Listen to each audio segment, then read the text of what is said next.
Imagine waking up one morning, logging into Amazon Seller Central like any other day, and then you see that big, glorious red banner at the top of the screen. Your selling privileges have been removed, your account is suspended, your funds are on hold, and worst of all, if you don't watch this video completely, you're gonna die in 7 days. Let me tell you a story about David, and this is the day that David messed up. See, David's not just a criminal, he's just a seller like you and I. He started with arbitrage, got into A2A, did some bundles here or there. His vibe, he was trying to escape the matrix. His only real crime was having 37 Chrome tabs open at one time and occasionally lurking on OF. David started his escape from the 9 till 5. Now he's managing thousands of spreadsheets, he's nailed his prep process, and he hunts Legos until stupid o'clock in the morning. Here's where it all falls apart for our friend David. He gets excited by the success, tells his cousin all about it. So his cousin, let's call him Bernie. So his cousin comes around to his house and wants to see what it's all about. David gives him his laptop and gets him an account set up right away on Amazon. Same laptop, same Wi-Fi, and not even a second thought of consideration from our dynamic duo. David ends the day, proud of himself because he's doing great. His cousin leaves his house and he goes to bed. He wakes up next morning and then boom, account suspended. Reason? Linked accounts. Oh my God! Okay, it's happening.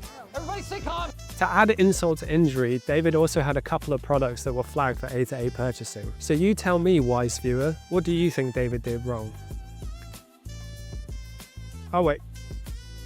I can tell you that sellers get suspended every day, and although it doesn't seem like a big deal from the outside, when you're the actual person going through this, it's incredibly stressful. Your entire livelihood is dependent on a platform that doesn't know about you, doesn't care, and let's be honest, all of it is automated anyway, so it's likely that your problem is flagged up on a system that no human has actually seen, even if you're not doing anything wrong. Let's talk about where David went wrong and where a lot of sellers often find themselves in sticky mud without realizing they're actually breaking compliance on Amazon. Here are some common triggers that you might not have known about. Logging into multiple seller accounts from the same IP can cause a lot of headaches. That flags on Amazon's system and can be seen as you running multiple accounts without letting them know or getting their permission. Using a shared network or devices like a cafe, for example, that can cause so many headaches for lots of sellers. Using the same credit card across multiple LTDs and multiple accounts, that can cause issues for a lot of people. If you start selling A2A, using the same email address that you buy and sell on is a big no-no, just don't do it. And finally, if your account gets linked to one that's historically been banned, that is going to cause you so much headache. I've read so many stories online of people getting their family members into Amazon, but they're playing a dodgy game. They get in trouble, their account gets suspended, and like a daisy chain, all the other accounts in their family members get suspended too, even if those people have done nothing wrong. Okay, so you're asking me, Simon, what do I do if Amazon brings down the hammer and bans my account? Well, firstly, let me just tell you that my name's not Simon, my name's Sean. Secondly, I'd say you're not really getting anywhere raging on Twitter. A lot of people, to be honest with you, are going to laugh or see it as you doing something illegal, illicit, or against compliance. And before you start opening 3 more Amazon accounts and trying to play the system, take a deep breath and follow this checklist. Okay, number 1, find the root cause of the problem. Why did you get suspended? Was it a shared IP? Linked login accounts to previously suspended? Did you buy A2A leads with your seller account? Numero 2. Collect evidence. Collect all of your business registration documents. That's LLC if you're in the US, that's LTD if you're in the UK. Collect all of your invoices. And guys, please make sure to buy from verified suppliers. If you're buying off Dodgy Dan from his pop-up Shopify store and there's a personal Gmail for customer service, Amazon aren't going to know where you got that supply chain from. They're not going to take that kind of invoice. So make sure you're buying from legit places. Number 3, write a plan of action. Make sure this is straightforward, humble, and solution focused.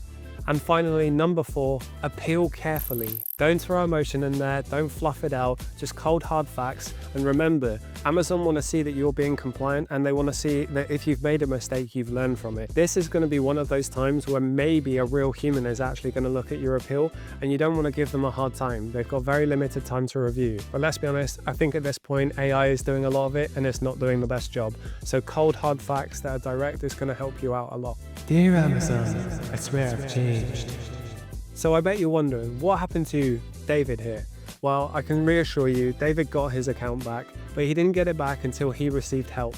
That's why we brought on a specialist into SellerSmart to help people in these scenarios. I had multiple people panically message me asking what do they do once they got a Section 3 violation when everyone sold dodgy frontline products. You can imagine this is very stressful. If you thought you were buying a legitimate product and it turns out to be a fake unknowingly, that's a very tough situation, particularly if you've got kids and this is your livelihood. So I have to warn you, if your account gets suspended, if you get performance notifications that freak you out, or if your metrics start tanking, don't leave it until it's too late. It's much better to be proactive than reactive on Amazon's platforms. There are so many rules that even the staff members there don't know if you're breaking a lot of the rules or not. It's very, very hard and the documentation is very tough. That's why it's so important to network and join free communities that can give you advice when you run into these problems. Speaking of which, we have an amazing free community whilst all the sellers in there are just trying to support themselves navigate the tricky waters that come with selling online. Account suspensions aren't the end of the world. They may feel like that when they happen, especially to you directly, because it is stressful, but there's always solutions that you can find, especially if you've been following the rules and you've been keeping your invoices safe. If you liked the video, hit like, comment in there and tell us if you've experienced something like this, or if you're still running into trouble yourself and you can't get back into your account. We'd love to hear all your stories of seller support not listening to reason, even when you give them all the evidence. Comment below and let us know.